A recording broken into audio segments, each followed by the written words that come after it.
Hello, everyone. I am Chaitra Dalton Bryant. I am the CEO and founder of The Art of Wellness, and you are tuned into According to Portia.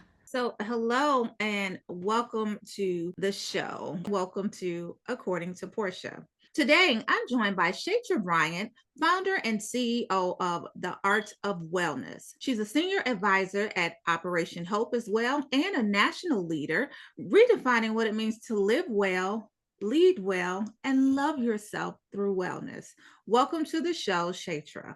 Hi, Portia. Thank you for having me on the show today. I'm super excited to talk about wellness. Absolutely. So before we get into wellness, I do want to talk about your journey into how you became the CEO, founder of the Art of Wellness. So just kind of briefly walk us through where you were and then how you came to be the CEO. Well, originally it started with just a personal journey. I did study it. I went to school for human development because I was always passionate and curious about the human body. But Mhm. that's not where it really like art of wellness got birthed. I was young and I was going for my wellness checkup and I got diagnosed with high blood pressure. And at 29 years old, I'm like, oh yeah, that's fine. I'm high blood pressure. That must just be having like a high tension day or something like that. And they were like, no, no, we're gonna monitor your blood pressure and we're gonna make sure you know that you really don't have high blood pressure. And lo and behold, I did. And they started to give me medication, and the medication worked sometimes, and other times it didn't. And through trial and error, we finally found the right medicine to help me control my blood pressure. But that's how it birthed the journey of the art of wellness. I didn't feel good. I From one medication to the next, I was tired, I was foggy, I didn't have my energy. One pill would work and the other pill wouldn't. And at the same time, I was still running a super fast-paced life and not really paying attention to the food that I was putting in my body or just the lifestyle. I was just not taking care of myself, you know. Mhm. We have a tendency to just give me what I need and let me keep Yeah. going. I got too much going on right now. And then I just thought, you know what? After the third pill, they put me on my third high blood pressure pill. And after that, I thought, what? I've seen and learned and been taught some things. Maybe if I just apply it to my own life and see if it works, then maybe I won't have to take this medication or I'll actually just feel better every day. So I Yeah. started just applying some things. Started trying to eat right, started, getting the proper sleep and working with my doctors because you don't want to try this without making sure you're, especially with blood pressure, it's like a silent killer. And just, noticing that, wow, if I do start taking care of myself, I'm feeling better. I have more energy. I just started eating better. And it took me 2 years of this whole process of trying to figure myself out that I was able to actually come off the medication and feel really good. And Yeah. anyone could do it. Yeah. And so that's how the business started. I just started teaching others, hey, I have high blood pressure, or hey, I want to lose 5 pounds, or, hey, I want to look good on the red carpet, or whatever it was. And I started plugging into people and teaching them just some of the things that I did. And the company birthed itself and just kind of took off. Wow. Well, congratulations on that. And it's definitely something that a lot of us, including myself, need to learn about, right? So, when you came off of the medicine, you said it was approximately a 2 year that you implemented your regular schedule, your regular routine, your eating habits that helped you come off of it. So the first thing I did was start increasing my water intake. So I started doing simple steps that I just doing that Mm-hmm. didn't stress me out, right? Because we're stressed out. The last thing we need is like this whole regimented program of Right. what am I going to do today? But hydration. So I started making sure I was getting proper hydration, drinking more water than I was. I wasn't drinking very much water. And the second thing is I just then each month I did something different. So like month one, I tried to up my water intake. Once I got that into play, then I would try something different. Let me not eat fried food this month and see what happens. Or let me not eat fried food 4 times this week and see what happens. And so Mm-hmm. I went all the way. I did water, hydration all the way into 2 years. I went into plant-based dieting and did 4 months of meat-free, clean eating, and all of it just seemed to work. Yeah. Now I figured out what works for me. Everybody else is, everyone is an individual. Everyone has a different schedule and lifestyle, but it worked for me, and I've been able just to keep going. But everything from hydration to non-processed foods to exercising, but finding the things I liked. Yeah. So it was just part of my journey, not I have to go do this today. It was just like, get up, do my shake, Yeah. go for a walk, whatever works for you. Wonderful. Yeah, you mentioned had gone to a plant-based diet and gotten off of meat. And for people who are extreme like me, sometimes that could get you in trouble. For me, I went ahead and I went cold turkey without eating the protein, the meat, but I didn't replace it. And so that landed me in the hospital. Oh, And the emergency doctor was like, "So you just stopped?" I said, "I just stopped." He said, "So you I said, "I just stopped." He was like, "It took me 6 months to stop." I said, "I just stopped. I don't want it no more." And he was like, "Okay, you can't do that. You have to learn to replace it." And so there we are. I went back to it because I didn't know how to replace it properly. And I was younger at the time. And so I was just like, anyway. that, you know what though, Portia, that is something that happens with us because someone like yourself, a high achieving, disciplined person, just tell you what to do and you'll just do it, Yeah. right? But so that's why that's one of the reasons why I started the company was because people, I know that's how people are because we're very similar in that space. Yeah. And so I'm like, okay, if you're going to do that, that's why I studied it. Like, let me go find out. It took me 2 years. What do I replace for nutrition so I don't end up in a position, and maybe meat was good for you. Like Yeah. some people are supposed to eat meat, Yeah. So, Yeah. but we can Yeah. talk about that offline. I can help you with that. Thank you, girl, because I needed that. But you also talked about busy professionals, right? So, of course, high achieving people, women, family, executives, busy professionals juggling all of that, family and career. What's your advice for making wellness consistent and non negotiable in terms of their lifestyle? I always tell people my story because I don't want people to end up where I was on the burnout. Now, when you in the future, you carry yourself in a different way.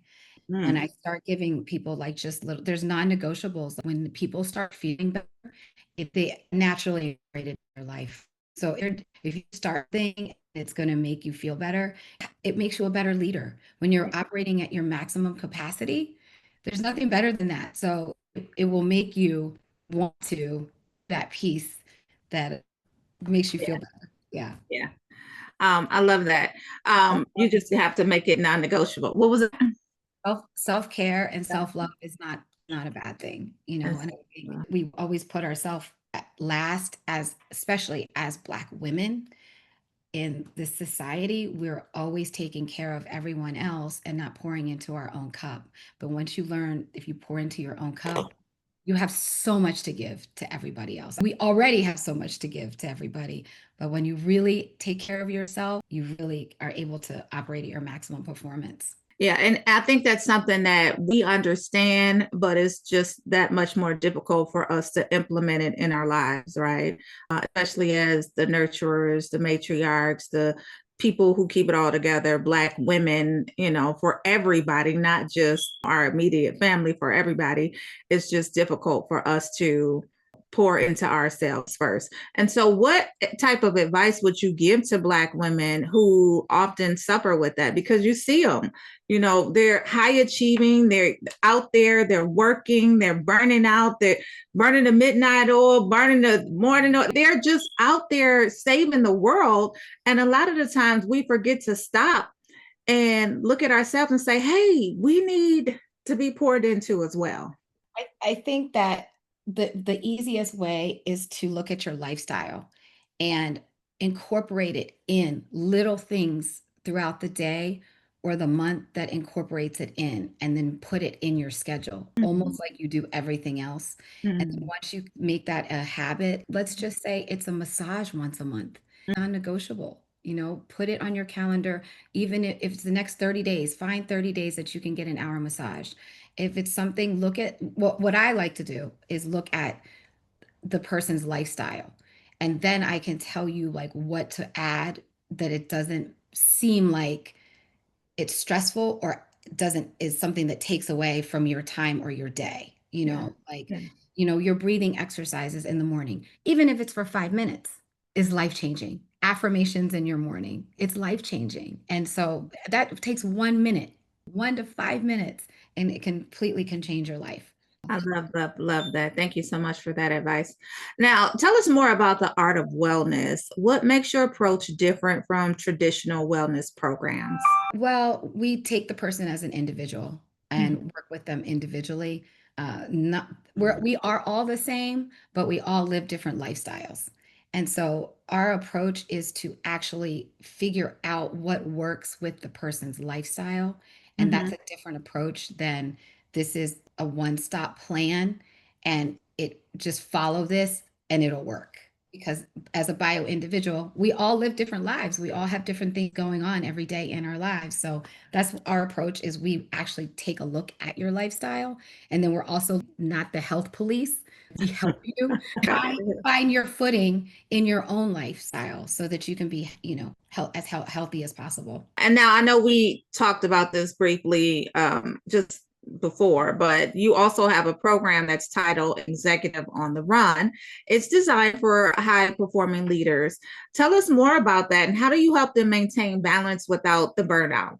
We incorporate whatever they're doing and we tailor it around their lifestyle. Just like, I was saying before, we really hone in on what their movements are and we add in accordingly. So if we know, let's say somebody travels all the time, we will come up with a kit or a program that works with them as they're traveling. So you might have, your vitamin pack in the morning, or okay, if there's a gym, you're going to the gym in your schedule and before your meeting, or if there's, a massage, a spa in the place, we'll schedule you for your massage. Whatever they like to do. It's not specifically what I like to do, Yeah. but we really tailor it to what they're doing. My husband travels all the time, and it's really fun because I get to pick like all the fun, healthy stuff on whatever place he's going. Try to schedule something for us. Yeah. Yeah, it's cute and it keeps you active and engaged. And so I know for me, it's the same thing. I travel a lot and it's that one piece of my day that I have to get in that I'll just be like, okay, that's okay. I'll just walk 5 miles today, which is cool, but it's so much different from when I'm here and I'm at home and I can get up at 4 in the morning and be at the gym at 5 in the morning and then start my day. So just being on the road is challenging. Maybe I just need to tap into the art of wellness and get some customized plans because I need help. We recognize the need for it because we recognize at the Art of Wellness, we recognize the need for it. And also, we recognize that sometimes that you don't have the capacity, not that you're not brilliant and smart enough to figure it out. It's just sometimes it's easier to let somebody else help you with it. And then it works nicely with you. And you're like, oh, Yeah. and then you can tell us if you like it or not, and we can tweak it and we can add to it. And instead of, we want to take some of the burden off of you trying to figure it out. We can figure that piece out for you and then add it into your life. Okay. So who do I call? I need some help. Art of Wellness, it's right on the website, chaitra.com Okay.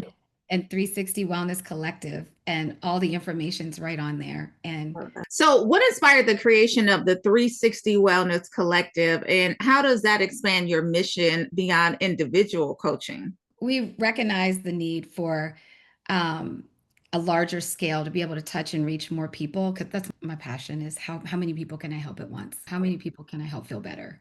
Mhm.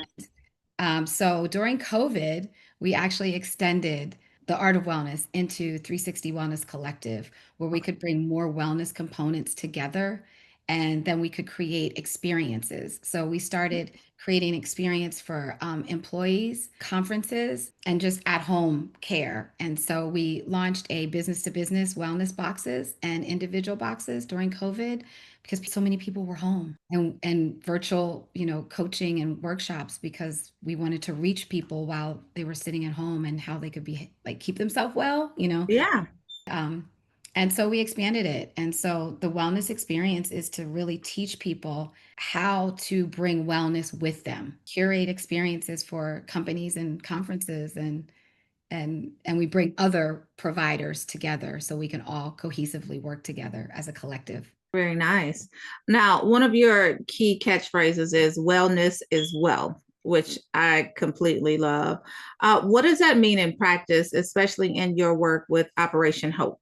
Oh, well, if you don't feel good on the inside and your money is not right on the outside, it all goes hand in hand. And the total person, a senior advisor over at Operation Hope, and we just understand the health and wealth piece. If we can help people with one portion of their money, your money right, because it's stressful. If your money's not right, that can cause chronic illness, or if you don't feel good, then it's hard to go make money, and they just go hand in hand. So, if you can get your mind, body, spirit, and a piece of your money and your financial dignity, right, then you just altogether feel better. And financial wellness coaching being through Operation Hope, it's the perfect synergy to help people really get the whole totality of their wellness together. Okay. And you've also been a strong advocate of not only family health, but maternal health as well. And we see that there's a huge disparity among people of color, women of color, when it comes to getting the care that they need, right? So, what changes are most needed to close the health gap for women of color? Oh, I mean, access,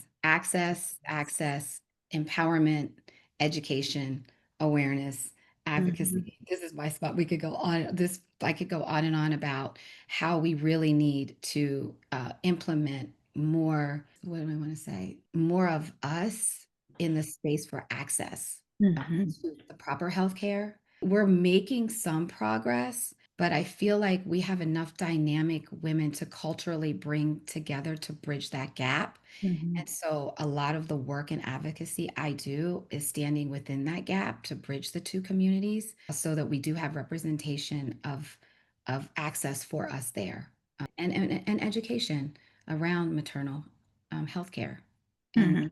resources that are available to us birthing a child, Yeah. nutrition, proper education on raising the family, nutrition, how to, get proper access to nutrition. And speaking of access to nutrition and healthy food, it still remains a challenge in many communities. How do we create sustainable solutions that go beyond awareness? We have to teach. If we have to teach people, we have to teach people that, okay, now that we're aware of it, where can we go and get the proper things that we need on in financial budget, like the access to, if we have something here, what are the choices that we can make that are right here, whether in Mhm. our home or in our communities, that are healthy for us. And then if we start making more advocacy, a demand for it in the community, then we will get one. I remember when I was living in Harlem, there was nothing up there. I don't know if you're familiar with New York City. I mean, there wasn't a Yeah. grocery store. There might have been a couple bodegas. Hmm. And I've watched the community step in and advocate for having access to food and stores and stuff. And now there's options. Companies and corporations have gone in there because they realize like there's the demand. And now we've got Whole Foods up in Harlem. It is expanded. So I think Oh, that if we continue to, as a community, advocate and let that like people know that we need these resources here, that it'll continue to happen. that is awesome. Yeah, that's definitely amazing that they have a Whole Foods in Harlem now. I did not know that. So kudos.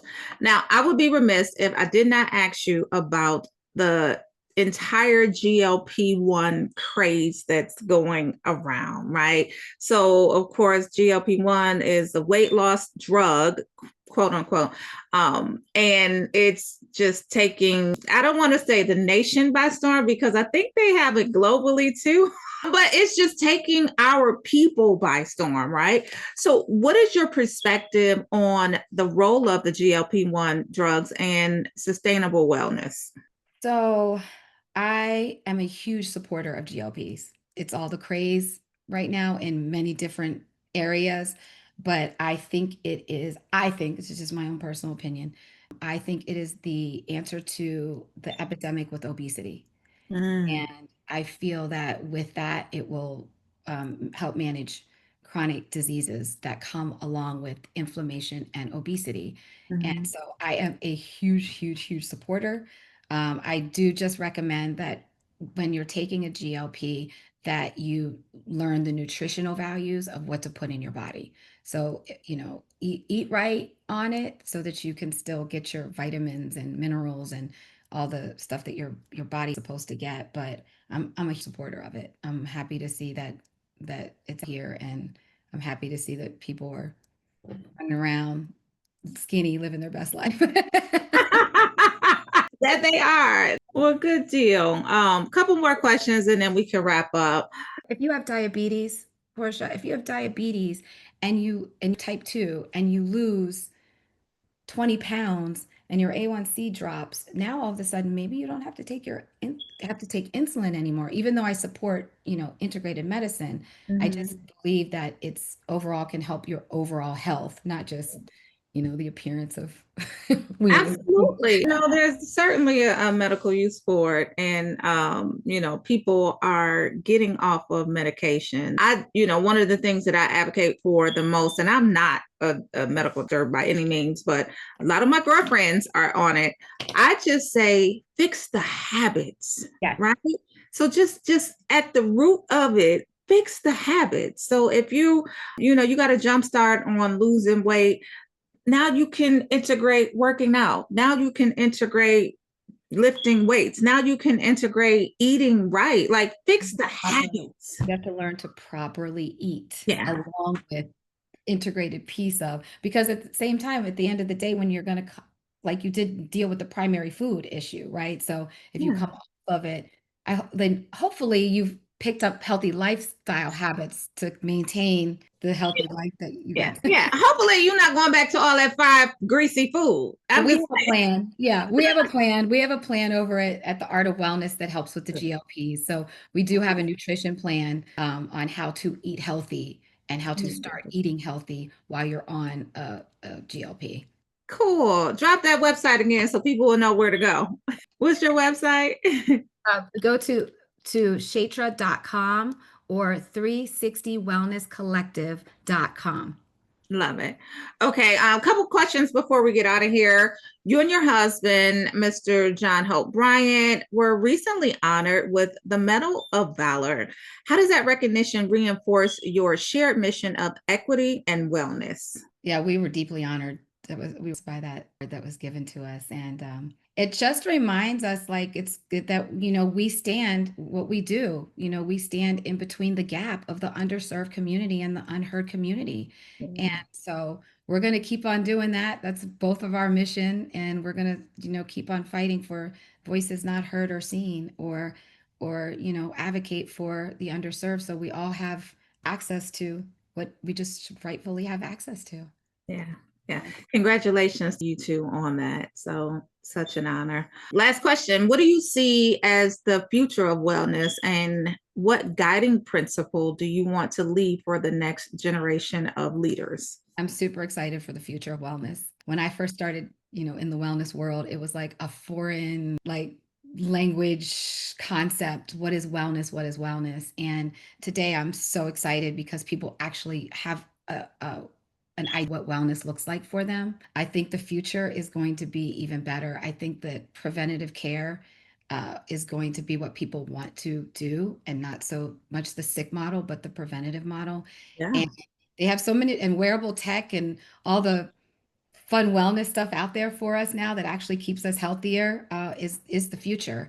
And the great part is, our generation, the younger generation, the youth, they love this stuff because it doesn't Yeah. have to be taught it has to be taught, but not the way it was taught like 20 years ago. It's like, they can pick it up and it's on their phone. They can, scan their bodies, and they can monitor their blood pressure by the touch of, they could see if they're sleeping and their heartbeat by rings. So Yeah.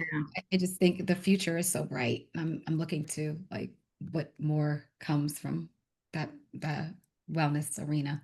Well, thank you so much, Chaitra Bryant. And thank you for reminding us all that wellness isn't a luxury, it is certainly leadership. From health to wealth, your mission proves that caring for ourselves is the ultimate act of empowerment. So, thank you again.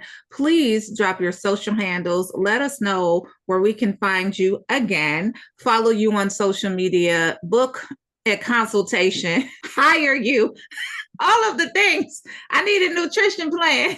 I have you. I got you. I love it. Thank you. My social, my Instagram is The Art of Wellness by Chaitra. And my website is 360wellnesscollective.com. We appreciate you. Thank you and take I care. appreciate you. Everyone take care of yourself. Absolutely.